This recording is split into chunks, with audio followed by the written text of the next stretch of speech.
Qui était Jeanne d'Arc? Pourquoi elle est célèbre en France? Je vais vous raconter sa vie très courte mais incroyable et ce qu'elle a fait pour le pays. Bonjour, je m'appelle Fabien et bienvenue dans le podcast Fluidité pour débutants où je vous parle également de biographie de personnalités francophones. Jeanne d'Arc est née en 1412 dans un petit village qui s'appelle Domrémy dans le département des Vosges. Elle est née en janvier, mais on ne connaît pas la date exacte. Aujourd'hui, on peut visiter sa maison à Domrémy. Il y a un petit musée qui raconte sa vie. Quand Jeanne avait 13 ans, elle a commencé à entendre des voix. Elle disait que c'était des saints qui lui parlaient et qui lui demandaient d'aider la France en chassant les Anglais du pays. À cette époque, la France était en pleine guerre de 100 ans contre l'Angleterre. Les Anglais contrôlaient une grande partie du nord de la France, y compris Paris. Jeanne était très croyante. Elle priait beaucoup et pensait que Dieu lui avait donné une mission, aider Charles VII, l'héritier du trône, à devenir roi et libérer la France des Anglais. Mais au début, personne ne la croyait. On pensait qu'elle était folle. À 17 ans, Jeanne a décidé d'agir. En 1429, elle est allée voir un capitaine pour lui demander de l'aider à rencontrer Charles VII, qui se cachait à Chinon, une ville à 500 km de chez elle. Le capitaine ne la croyait pas, mais Jeanne a insisté. Finalement, il lui a donné une escorte de 6 hommes pour l'accompagner. Avant de partir, Jeanne s'est coupé les cheveux comme les garçons et elle a mis des vêtements masculins. Elle pensait que ça l'aiderait à mieux diriger ses hommes.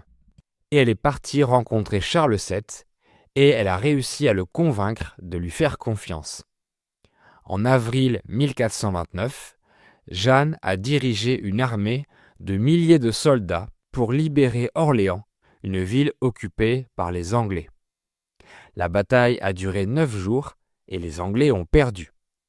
C'était incroyable, parce que tout le monde pensait que les Anglais étaient invincibles.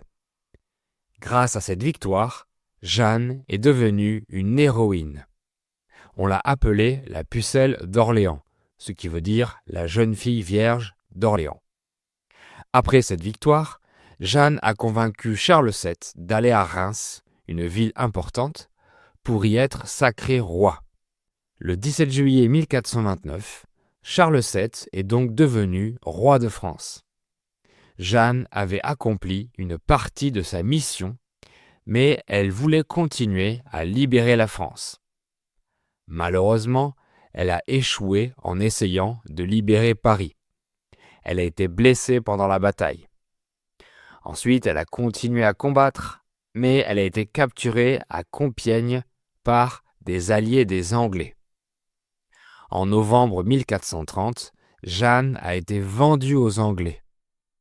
Ils l'ont emmenée à Rouen, dans le nord de la France.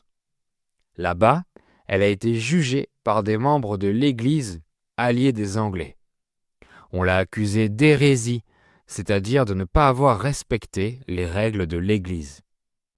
On lui a reproché de porter des vêtements d'homme, d'avoir quitté sa famille sans l'accord de ses parents, et d'obéir à Dieu au lieu de l'Église. On l'a considérée comme une sorcière qui entendait des voix du démon. Et à cette époque, on brûlait les sorcières. Le 30 mai 1431, Jeanne a été condamnée à mort. À 19 ans, elle a été brûlée vive sur un bûcher en place publique à Rouen. C'est une fin très triste pour quelqu'un qui voulait aider son pays. Mais des années plus tard, après sa mort, en 1456, l'Église a annulé sa condamnation. Jeanne est devenue un symbole national. Aujourd'hui, on se souvient d'elle comme une héroïne. Tous les ans, en mai, on célèbre sa fête avec des défilés à Paris et à Orléans. Jeanne d'Arc a prouvé que, même jeune, on peut accomplir des choses incroyables avec du courage. Elle a inspiré les Français et elle a aidé son pays dans une période très difficile. Et merci d'avoir écouté cet épisode. Si vous l'avez aimé, abonnez-vous et mettez un like et 5 étoiles sur les plateformes de podcast pour me soutenir. À bientôt!